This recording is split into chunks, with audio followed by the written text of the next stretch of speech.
Mhm. Uh, okay, so I guess my slide is visible. Uh, so we'll start with the Mangala Charan.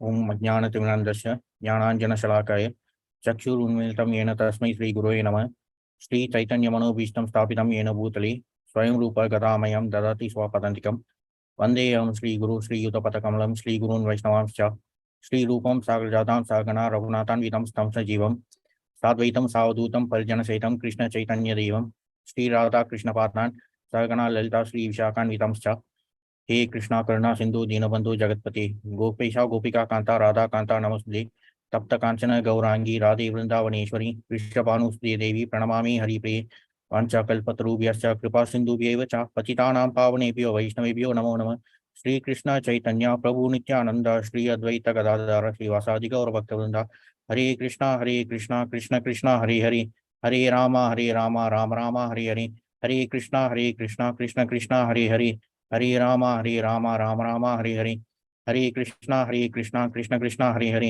हरे राम राम हरे हरे ओम नमो भगवते वासुदेवाय ओम नमो भगवते वासुदेवाय ओम नमो भगवते वासुदेवाय Hare Krishna. So thanks for attending today's session. So today's title is Madhya Loka 4 or Middle Planetary System 4. This is actually the fourth and last part for regarding Madhya Loka. Previously, we have had 3 sessions regarding Madhya Loka. So we'll just start with a quick recap. So since we have started to cover this section, we know that the ancient unit of measurement used to cover distances is yojana, which is equal to 8 miles or roughly 13 kilometers. So a lot of the measurements are expressed in this unit, yojana. And then we saw the structure of the Bhumandal. Mostly this topic regarding Madhya Loka has had so far been focused on what's there in the Bhumandal, the middle region. So in the beginning, we saw a lot of details regarding Jambudvipa, the centermost portion of the Bhumandal, which is also surrounded by many other Dvipas, known as the Shapta Dvipas. And also the this is actually the middle region when we have the cross-sectional view horizontally, and also when we view it vertically, we can see the sun, moon, and other planets in between before we see the region of Swargaloka and all the upper planetary systems.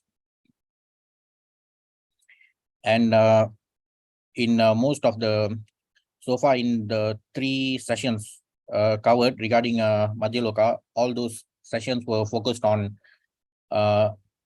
chapters 16 from 16 to 21 in the 5th canto of Bhagavatam. And in most of the chapters, the focus was mostly on this Jambudvipa. So we saw that in Jambudvipa, there are these 9 varshas and also all these mountains. So all the varshas, this is the simple illustration of all the varshas, and our world is actually it's in this Bharata Varsha, and within Bharata Varsha, even within Bharata Varsha, there are many divisions, and we are at the southernmost part of Bharata Varsha. Our world, which is known as the Bharata Khanda, is there in the southernmost part of Bharata Varsha, and all the other Varshas are like not visible to us. But this is only for us because in the Puranas and Itihasas, there are descriptions of how, especially even in the Mahabharata, there are descriptions of how people like personalities like Bhima and Arjuna have actually went beyond the Bharata Varsha to the other Varshas, like Kim Purusha Varsha and all the other Varshas. So it's just that for us as Kali Jivas, we are not allowed to go to other Varshas. We are even unable to see what's there in the other Varshas. But all these regions are there in Bhumandal. So as mentioned earlier, Jambudvipa is actually the centermost portion of the Bhumandal. So Jambudvipa is surrounded by the saltwater ocean, and beyond the saltwater ocean, we have the Lakshadvipa, which is surrounded by the sugarcane water ocean. And like that, there are 7 Dvipas surrounded by 7 oceans. So actually in the previous session held on the 12th of May, that was like 2 weeks back, we saw descriptions regarding the 6 Dvipas, because descriptions regarding Jambudvipa are there in most of the chapters, but only in the previous session we saw further descriptions regarding the other Dvipas and also the other oceans. So in all the other Dvipas also, there are other types of residents, and as can be seen from here, in each Dvipa, there is a predominating deity. The residents of those Dvipas, they pray to a specific deity or demigods, but they pray to that demigod, thinking of that deity as a representative of the Supreme Lord. For example, in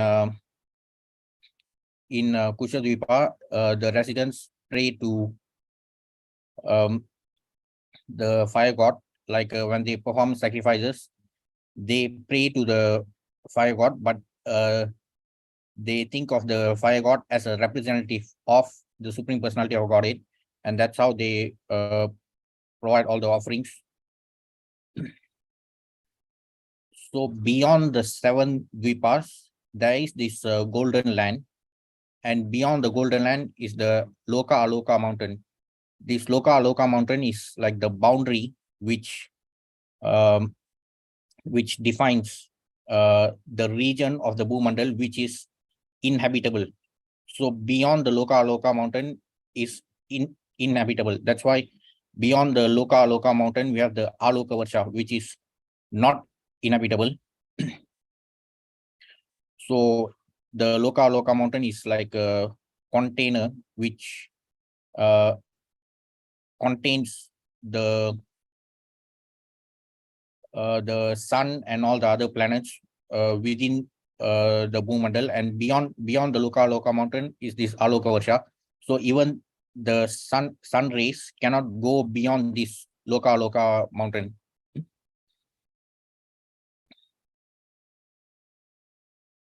So this is the cross-sectional view. So the sun is actually like 100,000 yojanas above the earth, and the moon is even above the sun, but still everything is like contained within the Loka Aloka mountain. So that's why beyond the mountain, it is not inhabitable, because the sun rays cannot go beyond that mountain. And the sun's position vertically is like 100,000 yojanas above the earth planet, and the sun revolves around the Bhumandal along the path which follows this Manasotra mountain, which is there in Pushkara Dvipa. So the sun god Suryadev rides his chariot along this path, and he in chapter 21 of the Canto 5, there are further descriptions about the sun god, which we saw in the previous session. So the sun god rides his chariot, which is driven by the charioteer Arunadev, and there are 7 horses for the chariot, and those 7 horses are actually named after these chandas, which are the Vedic meters for the shlokas. So while discussing about Suryadev. We also saw some description regarding these Vedic meters. So, for example, in Gita, most of the verses in Gita are either meter 8 or meter 11. So those are the Anushtup and Trishtup chandas. So these 7 famous chandas, these names are actually named after the names of the horses of the chariot of Suryadev. So in the previous session, we actually saw details from the 5th canto, chapters 20 and 21. So today we'll be focused on chapter 22 and 23. Chapter 22 is regarding the orbits of the planets, and chapter 23 is regarding the Shishumara planetary system. So in Canto 5, chapter 22, stated that the Supreme Lord descended to this material world in the form of the sun to benefit all the planets and purify fruitive activities. He divided himself into 12 parts and created seasonal forms beginning with spring. In this way, he created the seasonal qualities such as heat, cold, and so on. So in the planetary system, there are many different planets, even including the moon, stars, and other planets. But the sun is regarded as the king of all planets because only the sun is regarded as an incarnation of the Supreme Personality of Godhead, Narayana, and therefore he is also known as Surya Narayana. So that is the special position of the sun planet. So it is stated in this verse that the Supreme Lord descended himself in the form of time. He created the seasonal forms beginning with spring. Even in the Gita, in chapter 10, verse 35, there's this verse which goes of the hymns in the Samaveda, I'm the Brihat Sama, and of poetry, I'm the Gayatri. Of months, I'm Margasisha, and of seasons, I'm flower-bearing spring. So of the 6 seasons, the spring is regarded as the beginning, and also it is seen as representing the Supreme Lord. So the description in Bhagavatam also matches with what has been said by Lord Krishna himself in the Bhagavad Gita. So in the purport, Prabhupada explains, of course, spring is a season universally liked because it is neither too hot nor too cold, and the flowers and trees blossom and flourish. In spring, there are also many ceremonies commemorating Krishna's pastimes. Therefore, this is considered to be the most joyful of all seasons, and it is the representative of the Supreme Lord Krishna. So the Lord himself took this incarnation as the sun god, and he also manifested in the form of time, sometimes also termed as Kala Purusha, and many different aspects of time, like the lunar months, solar month, the seasons. All these are the different manifestations of the Supreme Lord. And as mentioned by the Supreme Lord, of seasons, he is the season of spring. So that season is the most special of the 6 seasons. The 5th verse of chapter 22, the sun god, who is Narayana or Vishnu, is situated in outer space between the upper and lower portions of the universe. The sun comes in touch with 12 different signs of the zodiac and assumes 12 different names according to those signs. The aggregate of those 12 months is called a samvatsara, or an entire year. So the new year, which we celebrate usually on April 14, is called the Samvatsara New Year, which marks this movement of the sun. So during the movement of the sun covers the 27 constellations of stars. Actually, it is said that there are 28 in total, headed by the star called Abhijit. But there are 27, and during the movement, the sun covers, during each month, the sun covers a particular zodiac sign, and that zodiac sign corresponds to two and 2.25 of the constellation. Then, according to lunar calculations, 2 fortnights, one of the waxing moon and the other the waning, form 1 month. That same period is 1 day and night for the planet Loka. So here there are like two systems. One is related to the solar movement. Another one is related to the lunar movement. Lunar referring to the moon planet. So even the moon's transformations, like the waxing and waning phases of the moon, they mark the period of 1 month. So the 2 fortnights, as we know, they are known as pakshas. Every fortnight is a paksha, known as Shukla Paksha and Krishna Paksha. Shukla Paksha is the waxing moon fortnight, and Krishna Paksha is the waning moon fortnight. So during those fortnights, we have all these tidis. So all our festivals are based on those tidis. Like, for example, Krishna Janmashtami is during the Ashtami Tithi of the Bhadra month on the 8th day of the Krishna Paksha, and Radha Ashtami is during the same month during the Shukla Paksha, and Ashtami Tithi, the 8th day. That same period is 1 day and night for the planet Loka. The Loka is also related to the moon planet. So in Loka, the day and night is represented by the waxing and waning periods. So 1 month in this earth, according to the lunar calendar, 1 month in this earth corresponds to 1 full day in Loka. So there are more detailed explanation in the 3rd canto. Canto 3, chapter 11 is titled Calculation of Time.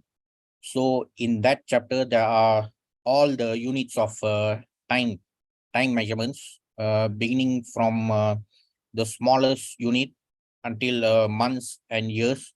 And there also we can see the how the Earth years, the human years, are different from the demigod years, and also Brahma's years. It's calculated that there are 4 praharas, which are also called yamas, in the day, and 4 in the night of the human being. Similarly, 15 days and nights are a fortnight, and there are 2 fortnights, white and black, in a month. So Krishna Paksha and Shukla Paksha. The aggregate of 2 fortnights is 1 month, and that period is 1 complete day and night for the Pita planets. In Loka, 1 month of the lunar calendar is equal to 1 day in the Loka planet. 2 of such months comprise 1 season, and 6 months comprise 1 complete movement of the sun from south to north. So this movement of the sun is divided into 2 phases called Uttarayana and Dakshinayana. So both the Ayana periods are equal to 6 months each. So the complete movement takes 12 months, marking 1 whole Samvatsara year.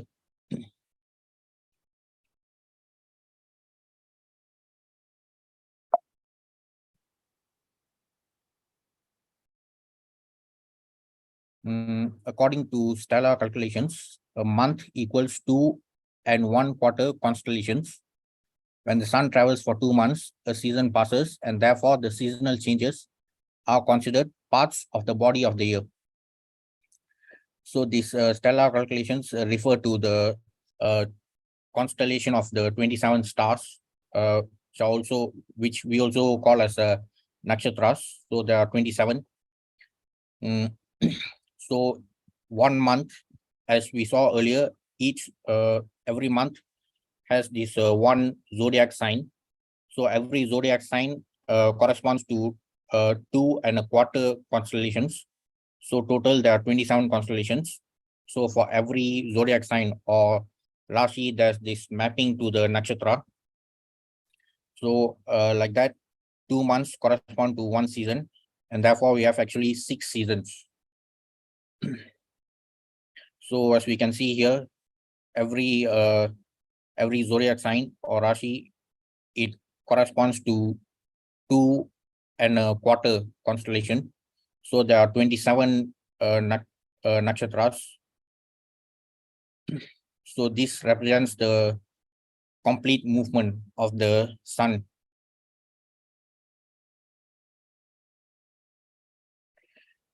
And though it is described that the sun who is moving along his chariot and marking all these different periods of time, the sun planet himself, the sun god, acts according to the instructions of the Supreme Lord, as mentioned in Brahma Samhita in 5.52.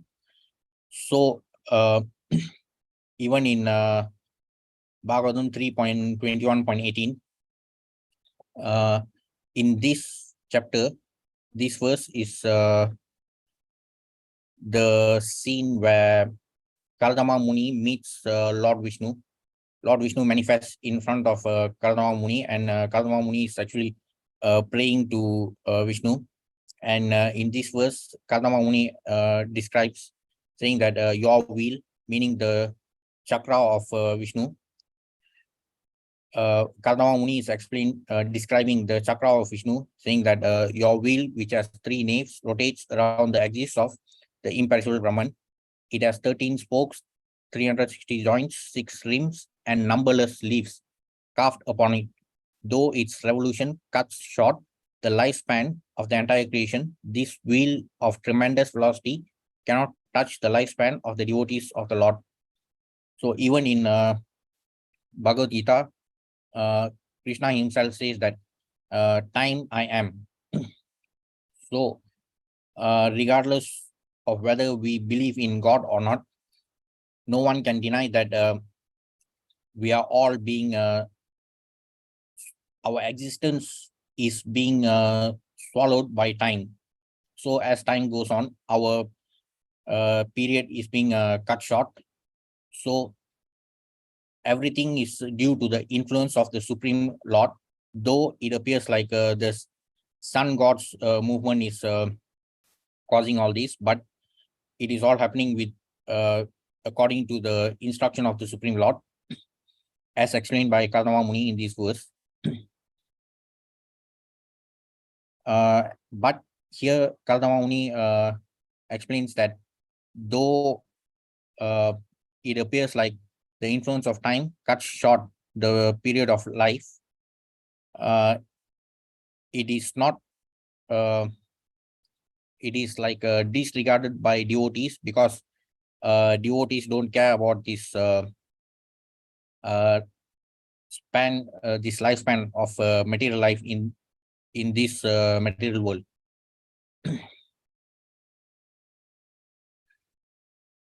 So actually in this purport also there are explanations given regarding the seasons and the other units of measurement for time. There are 6 seasons called ritus, and there is a period of 4 months called Chaturmasya. 3 periods of 4 months complete 1 year.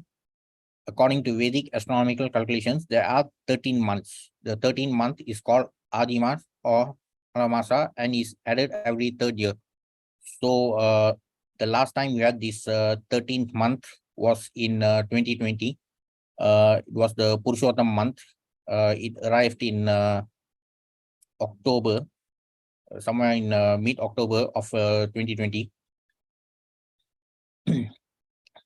The time factor, however, cannot touch the lifespan of the devotees.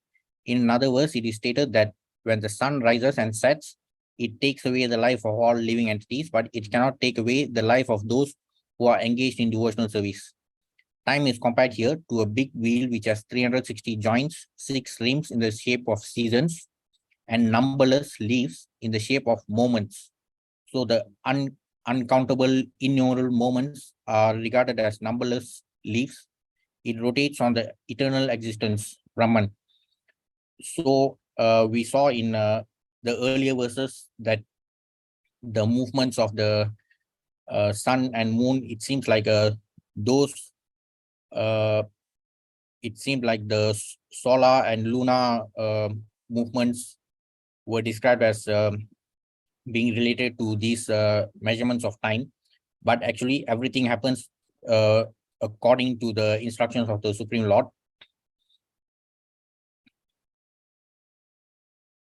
The chariot of the sun god has only one wheel, which is known as Samvatsara.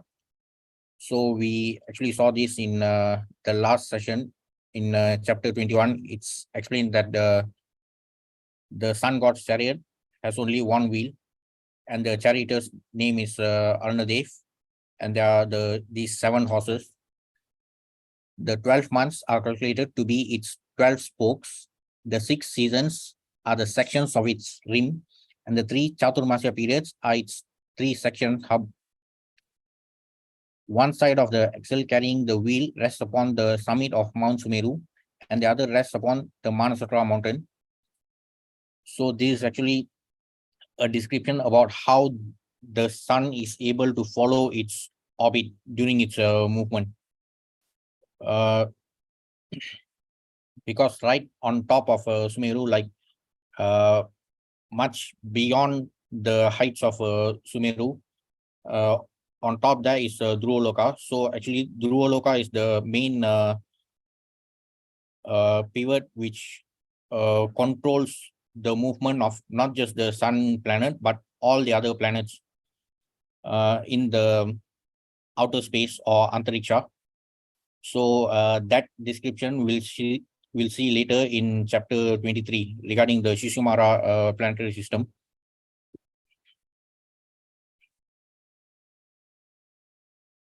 When the moon is waxing, it creates day for the demigods and night for the Pitas. When the moon is waning, it causes night for the demigods and the day for the Pitas. So as we saw earlier in Pitruloka, the entire period corresponds to the entire period of either the waxing or waning moon corresponds to either day or night for the Pitruloka. So one whole month represents one full day in Pitruloka. The moon is the source of nectarian coolness that influences the growth of food grains, and therefore the moon god is considered the life of all living entities. He is consequently called Jiva, the chief living being within the universe. So it is clearly stated here that the moon is the source of nectarian coolness that influences the growth of food grains. So we have also seen something similar from the Gita in chapter 15, where Krishna says, I enter into each planet, and by my energy, they stay in orbit. I become the moon and thereby supply the juice of life to all vegetables.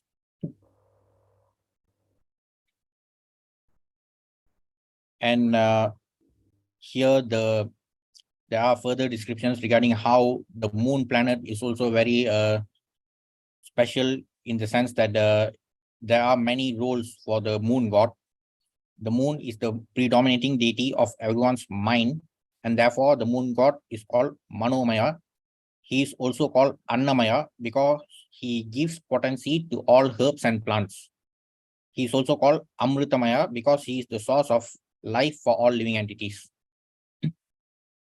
Everyone is satisfied by the presence of the moon. Therefore, he is also called Sarvamaya, all-pervading.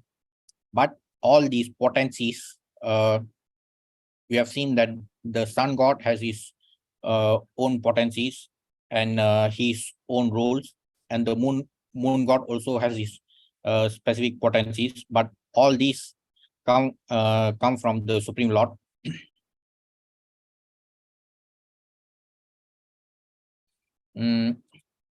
So in the Antariksha, the Earth, our Earth planet, is in Jambudvipa, in Jambudvipa in Bharatavarsha, at the southernmost tip of Bharatavarsha. But the sun is about 100,000 yojanas above our Earth planet. This is referring to the vertical distance. So 100,000 yojanas above the Earth planet, the sun is situated in the antariksha, called the outer space, which is like the portion between the Bhumandal surface and the upper planetary system. So this is the outer space part in between the two regions. So 100,000 yojanas above the Earth planet is the sun planet, and the moon is actually even above the sun planet, and even above the moon are the stars, the constellation of stars.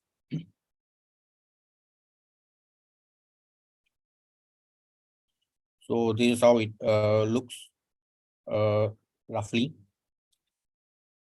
So our Earth planet is in Jambudvipa.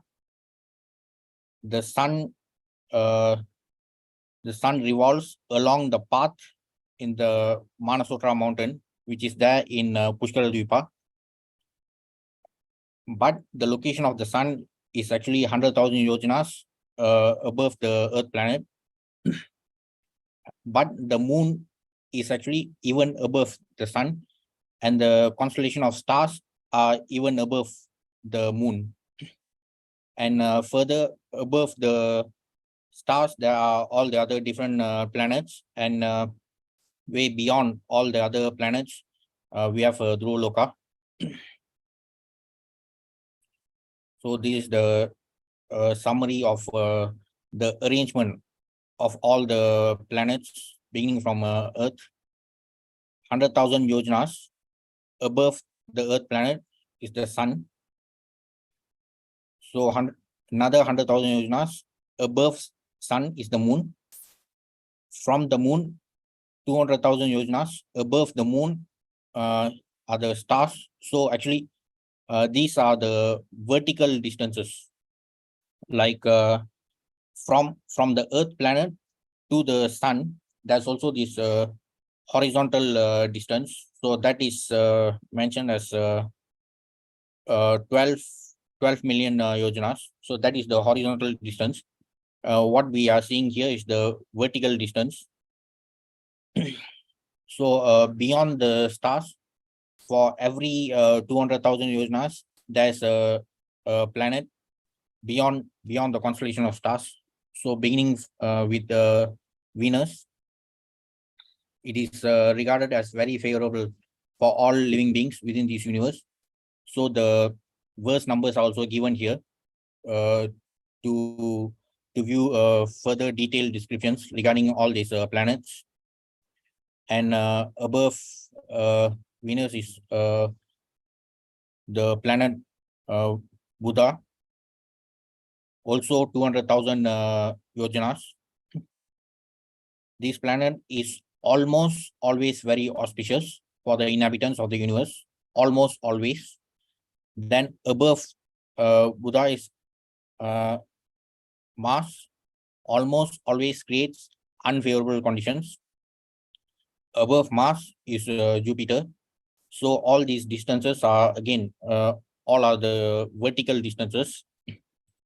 Brihaspati is very favorable to the Brahmanas of the universe. Then above Brihaspati is Shanishtara, Saturn, always very inauspicious for the universal situation. So all the verse numbers are given here.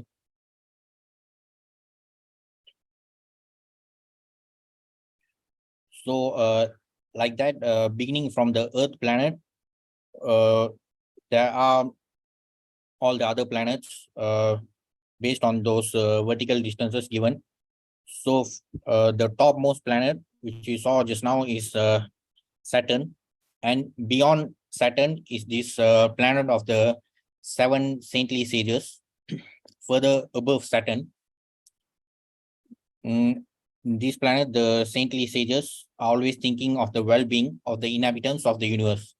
They circumambulate the supreme abode of Lord Vishnu, known as Loka. So even above this planet of the sages is Loka.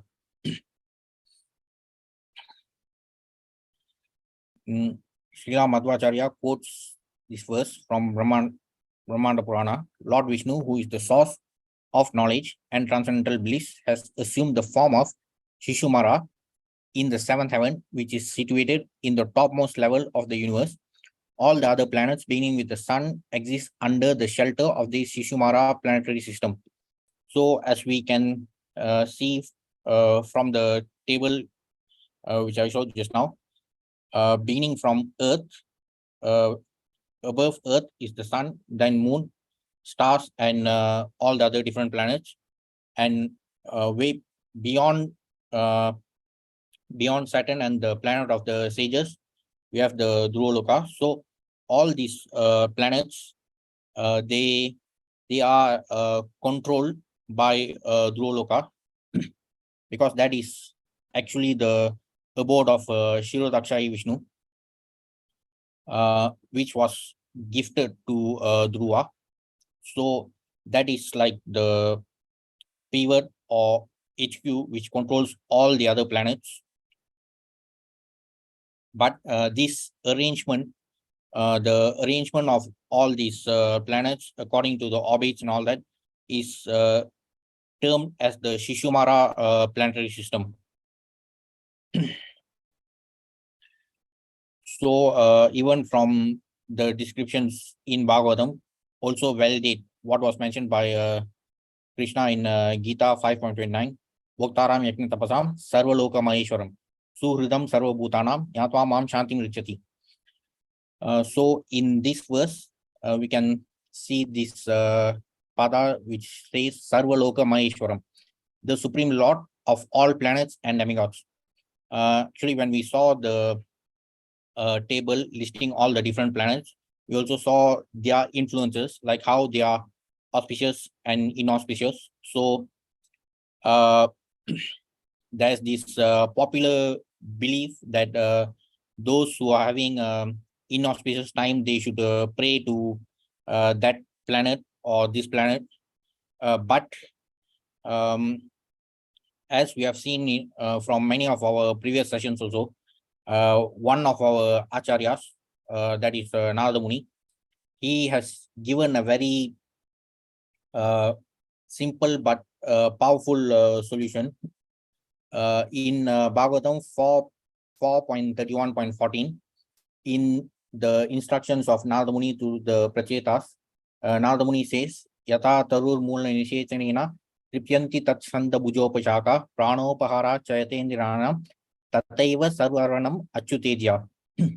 So in that verse, Narada Muni says that just like how a tree is nourished by watering its roots, and just like how the entire body is nourished by supplying food to the stomach, similarly, Lord Achyuta becomes satisfied when by worshipping Lord Achyuta, all the other demigods become satisfied.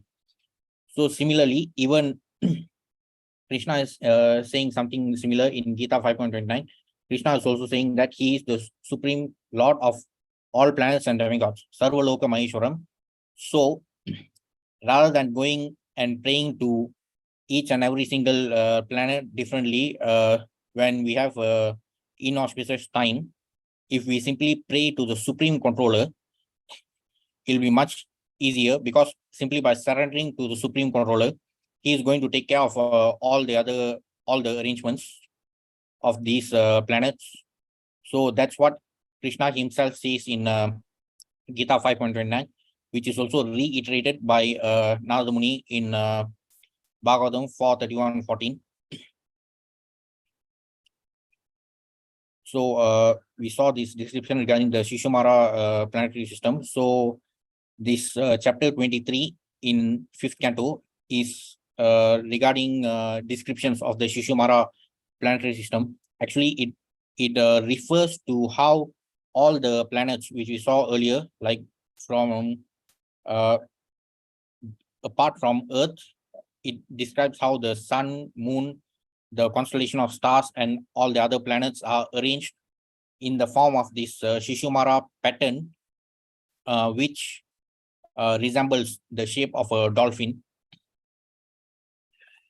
Shukadev Goswami says, my dear king, 1.3 million yojanas above the planets of the seven sages is the place that learned scholars describe as the abode of Lord Vishnu. So this is referring to Dhruva Loka, which is much higher, even beyond the planet of the seven sages. So we saw that beginning from Earth, Saturn was at the topmost position, and even beyond the planet of Saturn is the planet of the seven sages, and much way beyond the planet of the seven sages is Dhruva Loka. There, the son of Maharaja Uttanapada, the great devotee Maharaj Dhruva, still resides as the life source of all the living entities who live until the end of the creation. Agni, Indra, Prajapati, Kashyapa, and Dharma all assemble there to offer him honor and respectful obeisances. They circumambulate him with their right sides toward him. I have already described the glorious activities of Maharaj Dhruva in the 4th canto.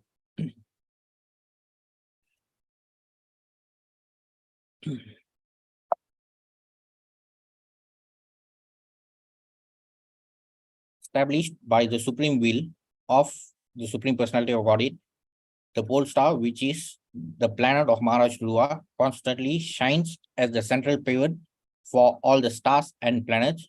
The unsleeping, invisible, most powerful time factor causes these luminaries to revolve around the pole star without cessation.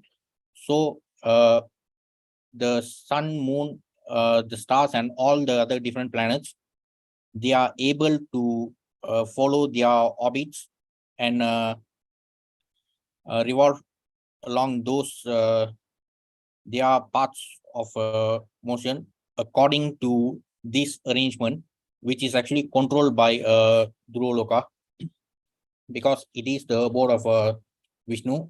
So it acts as the pivot which controls all these arrangements.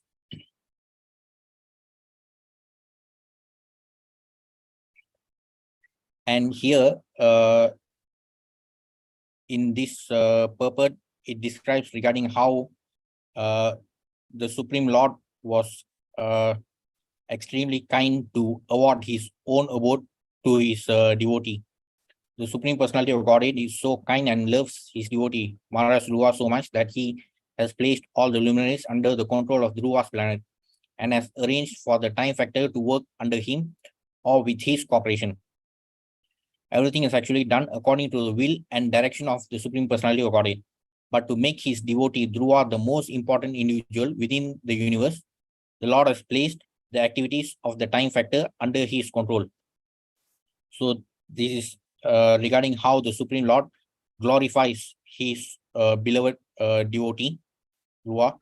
And we can also see something very similar from the Gita also. In Gita chapter 11, verses 32 and 33, Krishna is telling Arjuna, time I am the great destroyer of the worlds, and I have come here to destroy all people. With the exception of you, the Pandavas, all the soldiers here on both sides will be slain. So even before the beginning of the battle, in chapter 11 of the Gita, Krishna is describing about the outcome. He is explaining to Arjuna that the outcome had already been predetermined by Krishna. And in the next verse, Krishna says, Nimitta matram bhava savyasachin. Therefore, get up, prepare to fight and win glory, conquer your enemies and enjoy a flourishing kingdom. They are already put to death by my arrangement, and you, O Savyasati, can be but an instrument in the fight. So Krishna had already decided that the Kauravas should be slain, but still Krishna wants to reward his devotee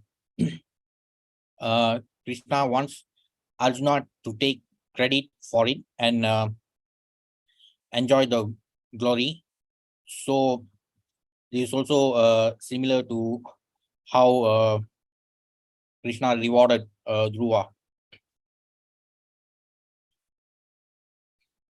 So these are further descriptions, quite detailed, regarding how Dhruva Loka acts as a pivot to control the movement of all the other planets.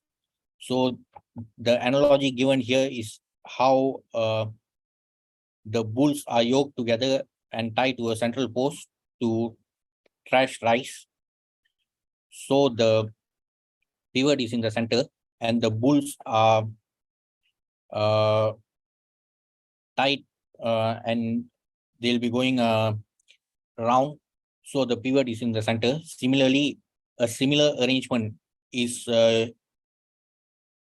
had been used by Krishna to control the movement of these planetary systems.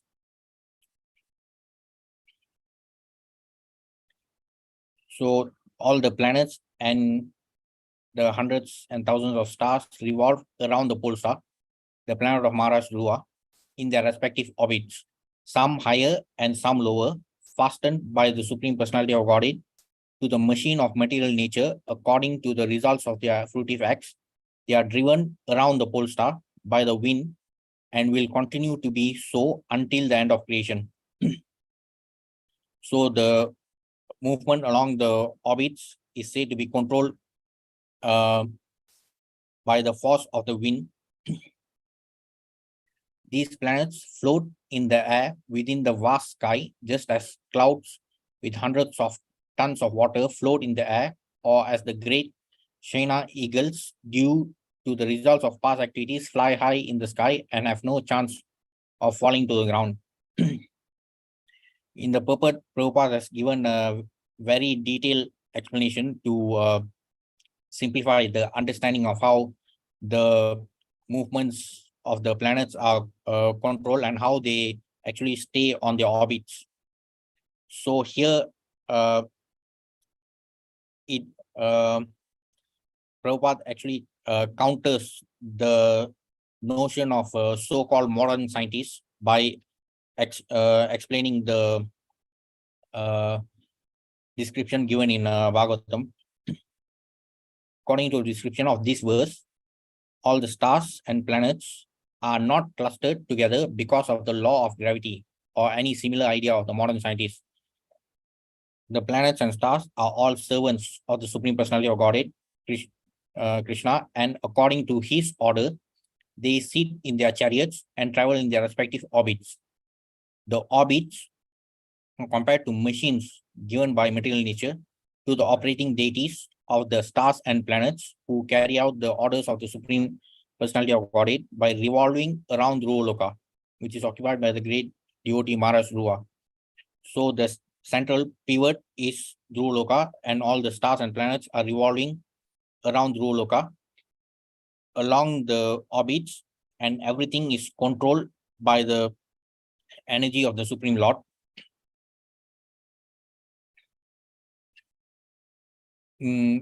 There's further reference to Brahma Samhita 5.52. Actually, this verse from Brahma Samhita we have actually seen even in the descriptions related to the sun planet in our previous session. So the sun, which is considered to be the eye of the Lord, rotates within the fixed orbit of eternal time. The sun rotates within a fixed orbit or Kala Chakra in obedience to the order of the Supreme Personality of Godhead. This has nothing to do with gravity or any other imaginary laws created by the material scientists.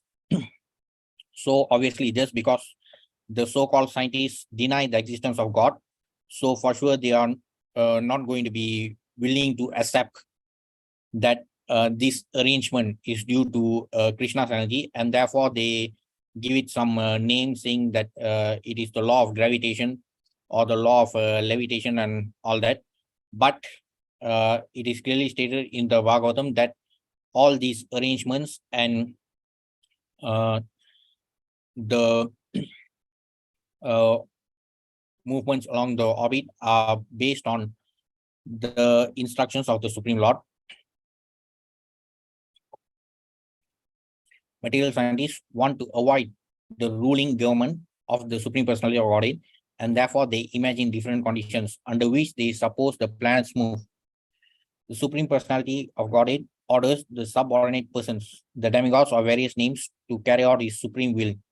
This fact is also confirmed in Bhagavad Gita 9.10, when Krishna says, Maya Jakshena Prakriti Suyate Sa Characharam Hetunanena Kaunteya Jagat Vipari Vastate. This material nature is working under my direction, O son of Kunti, and it is producing all moving and unmoving beings. By its rule, this manifestation is created and annihilated again and again. So the entire material universe is governed by the material energy, which is also known as the inferior energy of the Supreme Lord.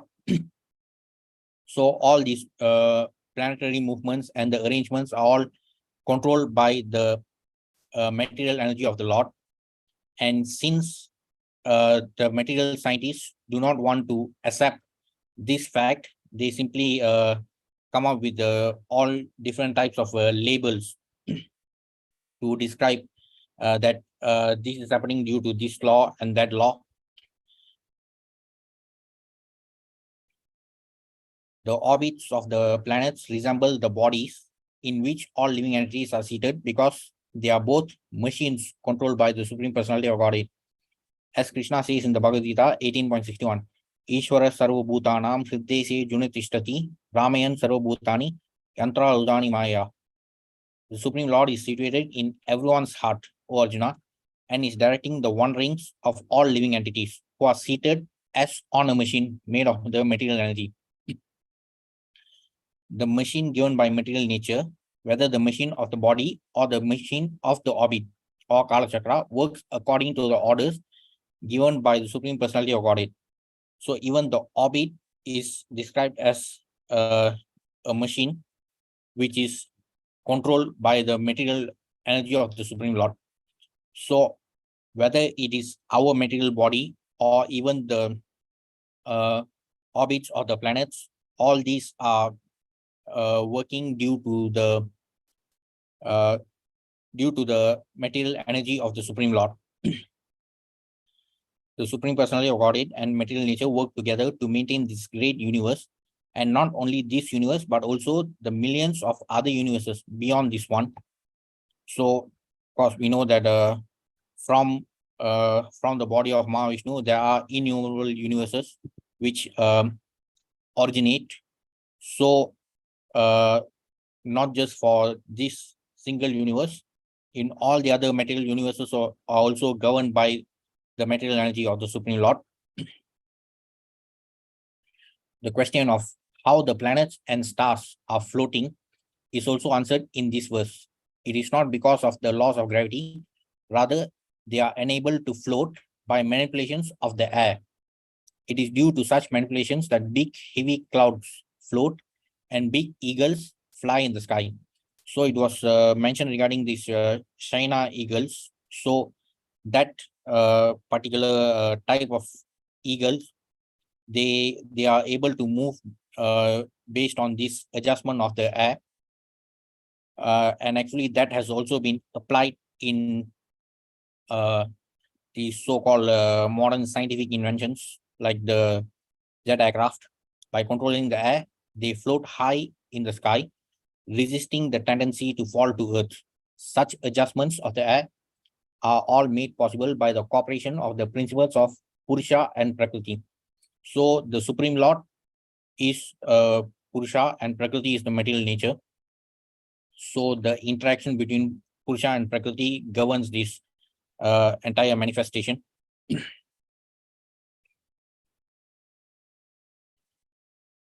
Prakriti, material nature, is also described in Brahma Samhita. So the energy of material nature is regarded as the representation of Durga. Material nature, the external energy of the Supreme Lord, is also known as Durga, or the female energy that protects the great fort of this universe. So the word Durga also means fort. So this material universe is also like a fought for us, though it is because of our desire that we descended, or actually we fell to this material universe. Still, this material universe has become like a fought, because uh, even when we try to engage in Krishna consciousness, still the influence of Maya or the material energy is so strong that for us to uh, fight beyond it and focus on Krishna becomes so difficult. So that's why uh, Durga is also regarded as fort. So this material universe is also regarded as a great fort in which all the conditioned souls are kept, and they cannot leave it unless they are liberated by the mercy of the Supreme Personality of Godhead. So Srila Prabhupada also explains this as the tug of war, where uh, the conditioned souls are always under the influence of Maya, the illusory energy or the material energy of the Supreme Lord, uh, a representation of Durga. So even when we uh, endeavor to engage in Krishna consciousness, Maya pulls us towards her side. But Srila Prabhupada describes this as a tug of war because the onus is on us to um, to pull ourselves to further liberate ourselves from the clutches of Maya. And in order to do that, also we need the mercy of Krishna.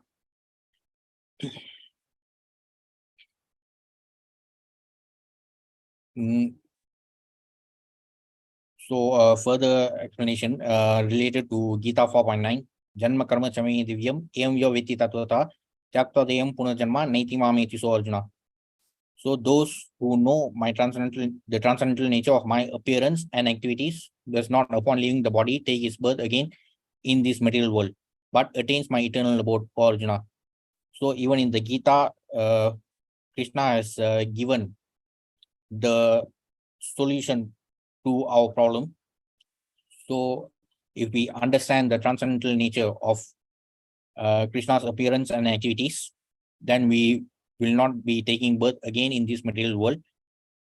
Therefore, that is the importance of Krishna consciousness. And if we engage in Krishna consciousness seriously, by the mercy of Krishna, we can be liberated from this material world, meaning that we can be able to free ourselves from this great fort, which is the material universe, and we can elevate ourselves to the spiritual world. It is also significant that the predominating deities of even the greatest planets have been offered the exalted post because of the very valuable pious activities they performed in previous births.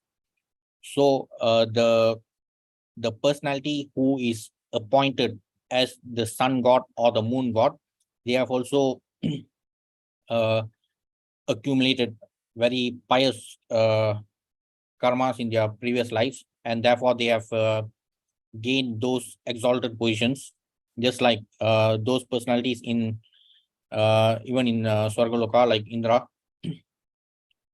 Only, however, out of all these different personalities, only the predominating deity of the sun, Surya Narayana, is an incarnation of the Supreme Personality of Godhead. So that is the special position of the sun planet compared to all the others like the moon, stars, and other planets. Maharaj Dhruva, the predominating deity of Loka, is also a living entity.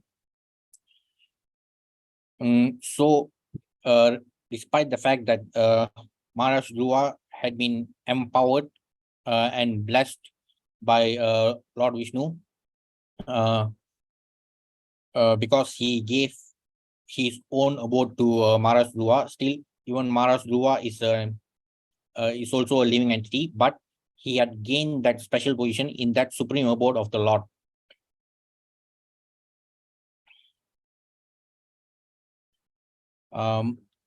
Regarding the great eagles mentioned in this verse, as we saw these Shaina eagles, They are so big that they can prey on big elephants. They fly so high that they can travel from one planet to another. So this movement of these eagles, they are related to the control of ash, and that is how the orbits are also being controlled.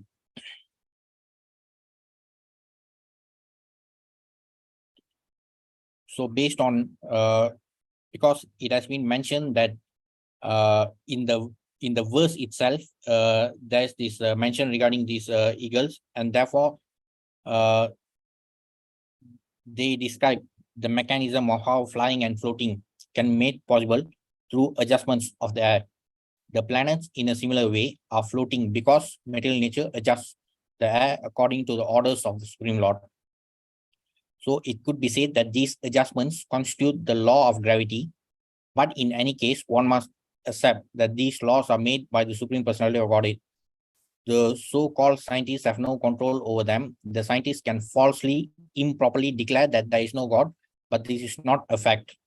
So meaning that though the scientists may come up with different labels and try to speculate about how these arrangements or how these natural laws actually work, but those are mere speculations, and they can come up with any number of different labels.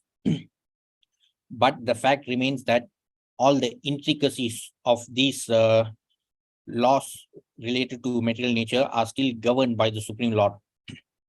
So though the so-called modern scientists, they can come up with different names to merely label the laws, but they cannot really tamper with the intricacies of these mechanisms, because all these are governed by the Supreme Lord. But of course, since they don't want to acknowledge the existence of the Supreme Lord, so they try to speculate further and even try uh, to somehow tamper with the intricacies of these natural laws. And we have seen how many disasters have happened in the past when scientists try to meddle too much with the laws and arrangements of material nature.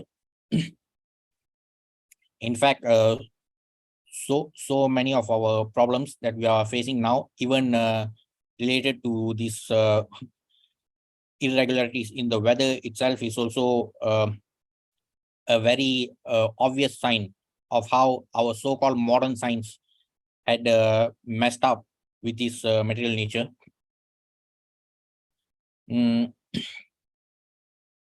So further in this chapter 23 regarding the Shishumara system. So previously what we saw in that long purport is regarding how Prabhupada has actually given elaborate explanation regarding how all the different planets are able to move along their orbits with Loka as the central pivot. And since Loka itself is the supreme abode of Lord Vishnu, so all these movements and the arrangements of all the different planets and stars are controlled by the orders of the Supreme Lord. Now regarding the Shishumara planetary system, actually it actually refers to the arrangement of the planets and stars, which you have already seen. In the fourth verse of chapter 23, stated, this great machine consisting of the stars and planets resembles the form of a Shishumara dolphin in the water. It is sometimes considered an incarnation of Krishna, Vasudeva. Great yogis meditate upon Vasudeva in this form because it is actually visible. So it had been explained earlier that beginning from the sun, moon, and all the other stars and other planets, they exist in the Antariksha part of the outer outer space.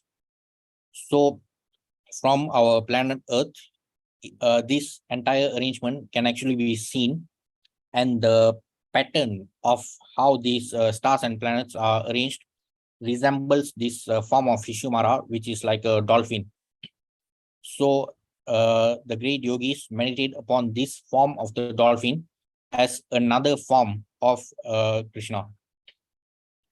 Transcendentalists, such as yogis whose minds cannot accommodate the form of the Lord, prefer to visualize something very great, such as the Virat Purusha. Therefore, some yogis contemplate this imaginary Shishumara to be swimming in the sky the way a dolphin swims in the water. They meditate upon it as the Virat Rupa, the gigantic form of the Supreme Personality of Godhead. So this shape of the Shishumara is like another version of the Virat Rupa of the Supreme Lord. Because earlier in our sessions regarding Prakriti, and also there was one session regarding the Virat Rupa. Even the three lokas, like lower, middle, and upper lokas, are described as the different parts of the body of the Virat Purusha. So similarly, this arrangement of the different planets like sun, moon, and stars and other planets, they are described as following this Shishumara dolphin's shape, which is regarded as another type of Virat Rupa. This form of the Shishumara has its head downward and its body coiled. Actually, the illustration of this Shishumara is there in the front cover of this slide. So it actually describes how where Dhruva Loka is situated. So the pattern of the locations of all these different planets, including Dhruva Loka, they resemble this shape of the dolphin, which is known as a Shishumara.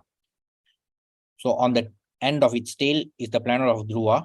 On the body of its tail are the planets of the demigods. And so this is quite similar to what we have seen regarding the description of the Virat Rupa also, because in our previous sessions, we have seen that the three divisions of the universe, like the lower planetary systems, represent the lower body part of the Virat Purusha. Then the middle planetary system is like from the waist and above, and then from the neck onwards is regarded as the upper planetary systems. So similarly, different parts of the dolphin's body represent the location of the different planets. So that's the description given in this verse. So this is the further description of how the different stars, even the stars, are described as the entire constellation of stars. The 27 stars are described as part of this Shishumara arrangement.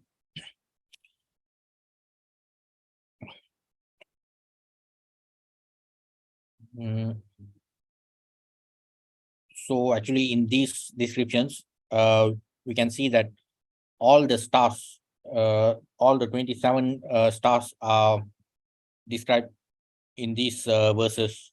So they are all situated at different parts of the body of the Shishumara or the dolphin.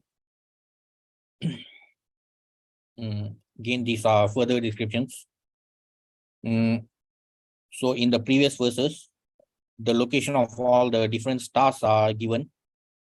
And in this verse, on the upper chin of the Shishumara is Agasti, on its lower chin, Yamaraj. So all the different planets and demigods. Jupiter on its chest, the sun, and within the core of its heart, Narayana. Within its mind is the moon. So again, in the different parts of the body of the dolphin are described as the locations of the different planets.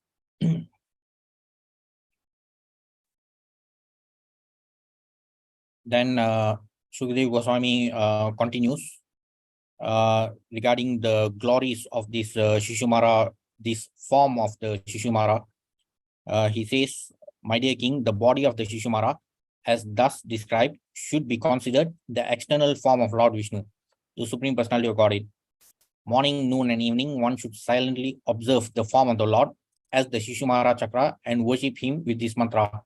O Lord, who have assumed the form of time, O resting place of all the planets moving in different orbits, O master of all demigods, O Supreme Person, I offer my respectful obeisances unto you and meditate upon you." So compared to the general Virat Purusha, which we have already seen in our previous sessions, where the body and entire body of the Virat Purusha is seen as representing the lower, middle, and upper planetary systems. For this Shishumara representation of this divine dolphin is actually the representation of the Antariksha elements, like beginning from the sun, moon, and all the stars and other planets are all there in Antariksha.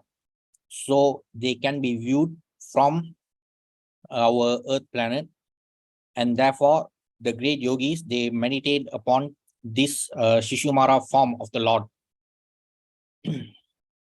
as another type of Virat Rupa. The body of the Supreme Lord Vishnu, which forms the Shishumara Chakra, is the resting place of all the demigods and all the stars and planets. So obviously, because we know that all the planets are governed by the predominating deity or demigod.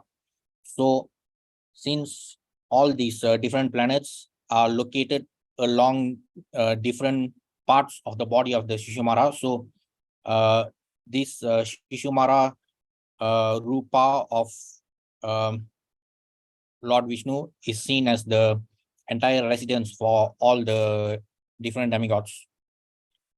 One who chants this mantra to worship the Supreme Person 3 times a day, morning, noon, and evening, will surely be freed from all sinful reactions. If one simply offers his obeisances to this form or remembers this form 3 times a day, all his recent sinful activities will be destroyed. So these are the prayers which describe the glories of the Shishumara form, as mentioned by Sukadev Goswami. So this entire Shishumara chakra system, it covers all the planets, beginning from sun, moon, the stars, and also the other planets, including Dhruva Loka. But beyond Dhruva Loka, we can enter into the upper planetary systems. So according to Vishwanath Chakravarti Thakur's estimation, beyond Dhruva Loka, so again, we are now looking at the vertical distance. So above Dhruva Loka, 3.8 million yojanas, 3.8 million yojanas above the sun is Dhruva Loka, but 10 million yojanas above Dhruva Loka itself is Mother Loka. Then above Mother Loka is Janaloka, Tapaloka, and Satyaloka. So way beyond Dhruva Loka are the upper planetary systems. Thus, the distance from the sun to Satyaloka is 233.8 million yojanas. Then beyond Satyaloka, we have the Vaikuntha region. The Vaikuntha planets begin 26.2 million yojanas above Satyaloka. Again, these are the vertical distances. And the Vishnu Purana also describes that the covering of the universe is 260 million yojanas away from the sun. The distance from the sun to the earth is 100,000 yojanas. This we have seen in the table given earlier.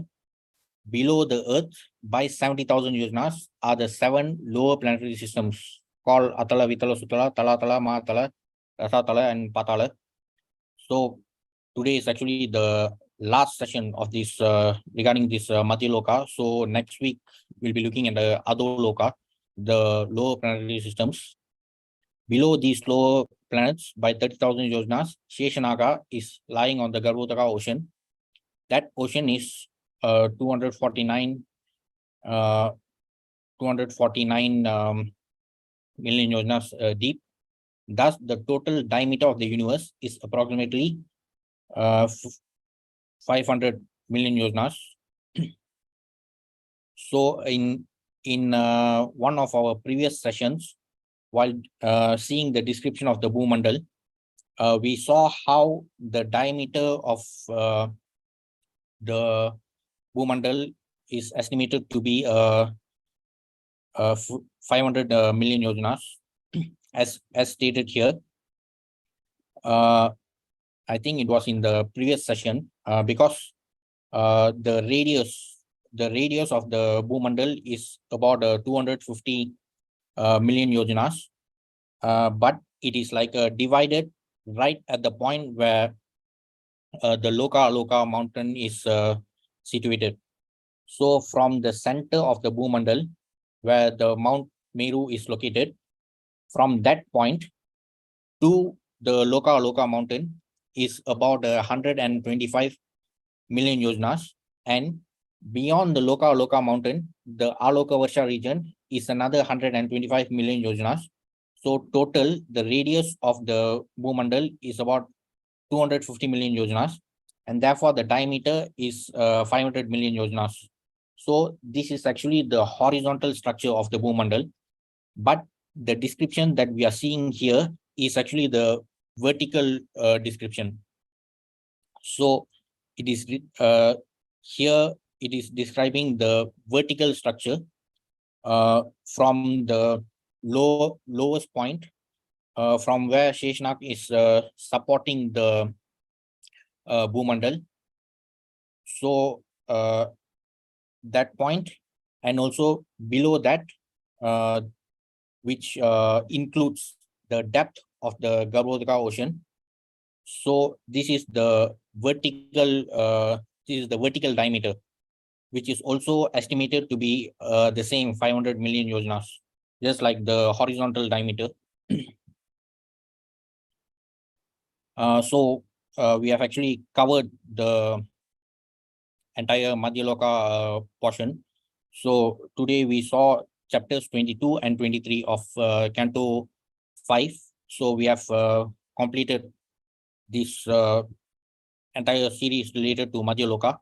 So chapter 24 of the 5th canto of Bhagavatam is related to the lower planetary systems, Adho Loka. So next week we'll be looking at the 7 lower planetary systems and the 28 hellish planets.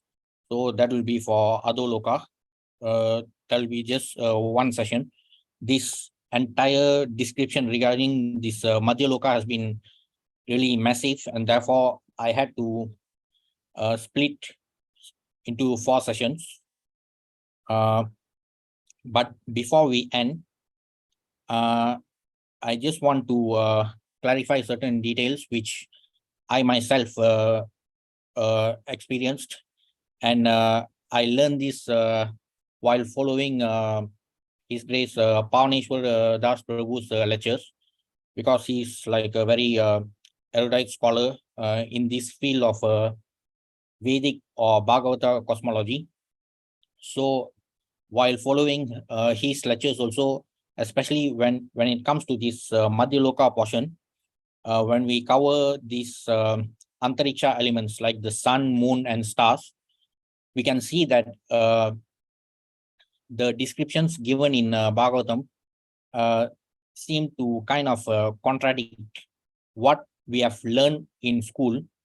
But even while following Pavaneshwar Prabhu's lectures, and also another Prabhu's lectures regarding this Bhagavata cosmology, they made it very clear to that we should not try to judge what has been given in our Shastras based on our so-called academic knowledge received in schools, because I've actually experienced, from my personal experience, I've also seen that what we have learned in schools is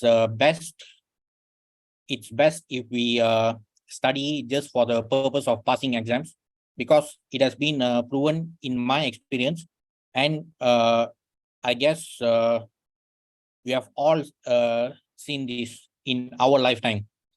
I was born in the year 1985. So I was in standard 4 in the year 1995.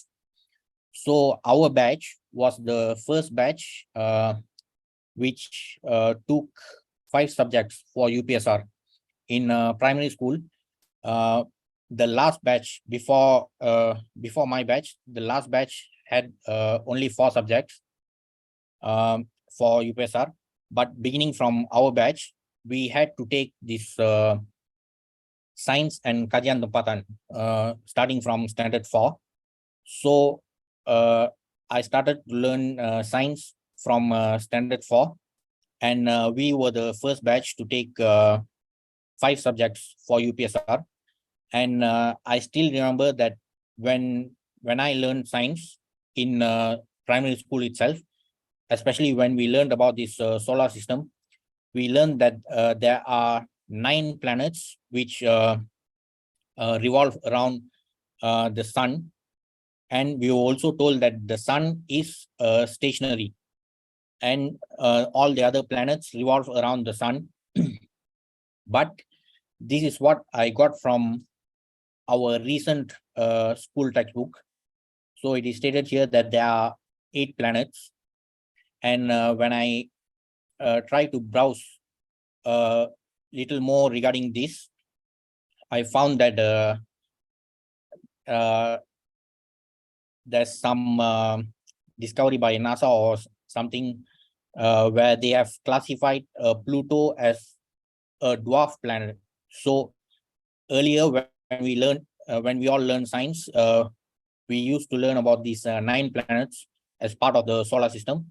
But just recently, not to say recently, I think in 2000 or 2005, it was declared that Pluto is not actually a planet. So even in our lifetime, we have seen that this so-called modern science is so fallible, because during our time in school, we used to learn that this solar system consists of 9 planets, and now our kids are learning that there are only 8 planets. And I also tried to find out regarding the movement of the sun, because there are some NASA articles which talk about the velocity of the sun and the movement of the sun. But there are no, there's nothing mentioned in these school textbooks regarding the movement of the sun. But I still remember that when I learned science in school, in primary school, we were taught that the sun is stationary. But as we saw from the Bhagavatam, the sun actually moves, and even the NASA articles talk about the velocity of the sun. So that is the fallibility of this so-called modern science. So that's why, as mentioned by Srila Prabhupada in the introduction to Gita, this had been highlighted by Srila Prabhupada in the introduction to Gita, these 4 defects with human beings. So that's why whatever speculative knowledge which is created by the so-called modern scientists are always fallible due to these defects. Therefore, for us as devotees especially, it is best if we stick to our shastras, because there is this popular myth or misconception where people tend to think that shastras are religious scriptures. It's not like that. The original meaning for the word shastra in Sanskrit is science. Even the word for science in Malayalam is also Shastra. So our Shastras are all about science. Though these so-called modern scientists do not agree with some of the aspects of our Shastras, it is my firm belief that only it's just a matter of time before they actually repackage our entire Vedic literature, and including Bhagavatam. They are simply going to say that, this is a new discovery. So earlier, during our school time, we were told that the sun is stationary, but now they are talking about the velocity of the sun. And earlier, during our school days, we were told that there are 9 planets in the solar system, and now they are saying that there are only 8. So when they tamper with this so-called scientific knowledge, they actually expect us to reward them and tap them on the back, saying that, wow, what a great discovery. But that is the extent of the fallible knowledge of this so-called modern science. But our scriptures, especially scriptures like Bhagavatam and all the other Vedic literatures, have been intact for thousands of years and even for yugas. So that should be real knowledge. It's not like I mean, we have been fortunate enough to see within our lifetime itself. Like for me personally, when I learned science in primary school, I still remember that we were told that there are 9 planets in the solar system and that the sun is stationary. But what we are seeing nowadays is completely opposite of what I learned in school. So we ourselves, we are seeing in our lifetime how fallible is this so-called modern science. And therefore, especially we as devotees, we should stick to our Shastras, because the Shastras contain real science and real knowledge. So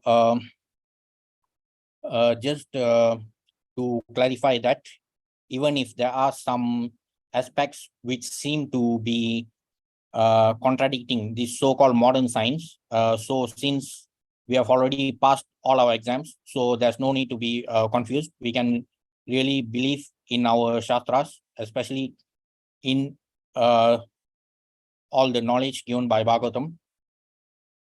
So that's all for today's session. So we have completed the entire section on Madhya Loka. So next week will be on Adho Loka, or lower planetary system. Thanks for attending today's session. Any questions or comments?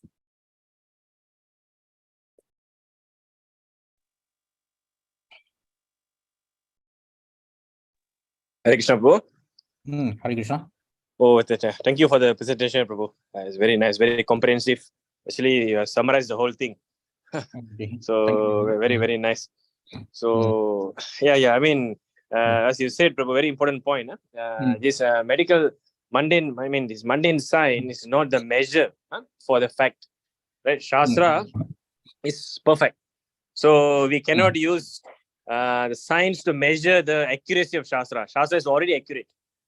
In fact, you should use Shastra to test the science, whether it is synchronizing or not. Otherwise, you have to reject that knowledge. So that is, as you said, the 4 defects are there. So therefore, we cannot produce perfect knowledge. Yeah. So that is why we can see our medical science. நீங்க சொன்ன மாதிரி பாருங்க, நீங்க படிக்கும்போது different. இப்ப different. ஒன்னொரு 10 வருஷத்துக்கு different. So what is the fact now? அப்ப முன்ன படிச்சவங்கலாம் என்ன சொல்றது? Means they are foolish lah. அப்படிதான் நம்ம புரிஞ்சுக்க முடியும். Actually, இப்ப I'm just trying like maybe ஒரு மிஷன் ஸ்டார்ட் பண்ணலாம்னு இருக்கேன். I just try to like பழைய டெக்ஸ்ட் புக்ஸ், பிகாஸ் நம்ம சொன்ன மாதிரி நான் 1995ல ஸ்டாண்டர்ட் 4 படித்தேன். அந்த டைம்லேருந்து முடிஞ்சா அந்த டைம்ல உள்ள டெக்ஸ்ட் புக் எல்லாம் எடுத்து பார்க்கணும் திரும்ப. பிகாஸ் ஐ ஸ்டில் ரிமெம்பர் அப்ப நம்மலாம் படிச்சப்ப அந்த 9 planets and we were told that sun is stationary, but இப்ப பார்த்தா எல்லாமே மாறி இருக்கு. ஆனா இந்த மாடர்ன் சயின்டிஸ்ட் என்ன சொல்லுவாங்கன்னா, ஓகே மாறி இருக்குல்ல, so we have made new discoveries, they are going to say that this is progress. மாறிட்டே இருந்தா progress தான். Yes. But that's the problem. They call it progress. They already made a mistake, so to cover the mistake they will say it is a progress. right? So bogus fellas. Yeah, it is changing. Even if we see in the medical field, medical field, things are changing. Whatever we are used to give 10 years ago, the same medicine is contraindicated right now. You know what I mean? What's the same medicine we used to give as a painkiller? Now it is not suitable. Like that, like CPR, cardiopulmonary resuscitation. Last time they used to, press below the center of the chest. Now they say you must press center of the chest. So it's keep changing. Like many things like that. So last time, CPR, you can do mouth to mouth. Remember last time CPR, na mouth to mouth, now you cannot, Prabhu. It's wrong. If you do that, it is contraindicated. You cannot do that because spread infection. So things are keep changing. So this is the reality of mundane science. Why it is like that? Because as you said, 4 defects. So therefore, we have to take the shelter of the perfect knowledge, which is Srimad Bhagavatam. So yeah, fantastic presentation, Prabhu. Even until now, our planetary system is not really understood by the scientists, right? But we can see how this Bhagavatam is describing everything. Itana yojana. I mean, how it is possible?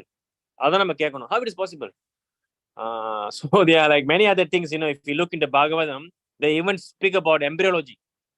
There's a chapter where Canto 3, no mistaken, speaks about embryology, how it is coming from fertilization, and slowly how the organogenesis, the formation of organs in the baby inside the womb, and how is these things all possible? Appa microscope illa. Microscope வந்து கண்டுபிடிச்சு 17th century, 18th century, right? So Bhagavatam, if we even take Bhagavatam as 5,000 years compiled by Vasudev, how can they know all these things? So this is how we can see that this is perfect knowledge coming from Krishna through parampara. So this is the point here we can understand. So and yeah, there's another point we can understand also. We are celebrating New Year. So New Year na நம்ம என்ன செய்யறோம்லாம் 1st January தான் celebrate பண்ணுவோம். So actually அது நம்மளோட new இயரே இல்லை. ஏன் new year இல்லைன்னா அது ஒரு ஆஸ்ட்ரோனமிக்கல் சிக்னிஃபிகன்ட் இல்லை. சரிங்களா? சன் எங்க இருக்கு? அப்ப 1st January சன் எங்க இருக்கு? அது கம்ப்ளீட் சைக்கிள் பண்ணல. மூணு ஒரு சிக்னிஃபிகன்ட் இல்லை. So simply it's nonsense calendar. அதுல ஒரு சிக்னிஃபிகன்ட் இல்லை. மோஸ்ட் யூஸ்லெஸ் கேலண்டர் ஆக்சுவலி என்ன கேட்டீங்கன்னா Gregorian calendar. So what we are using is Gregorian calendar. ஆனா அதை நம்ம செலிப்ரேட் பண்ணுவோம். கரெக்டா எத்தனை மணிக்கு? 12 மணி ராத்திரி செய்வோம். சாஸ்திரம் என்ன சொல்லுது? 12 மணி ராத்திரி தான் இன்ஆஸ்பிஷியஸ் டைம். ஸோ அதுலதான் நம்ம செலிப்ரேட் பண்ணுவோம். கரெக்டா பிரம்ம முகூர்த்தம் தூங்குவோம், which is the auspicious time to wake up. So this is how we are being influenced by all these people, Western. So we should wake up. So I think it's a very good wake up call, right? So yeah, looking forward for more presentation, Prabhu. Thank you very much. Thank you, Prabhu. Hare Krishna. So thank you. We'll meet again for next week's session. Thank you. Hare Krishna. Thank you, sir.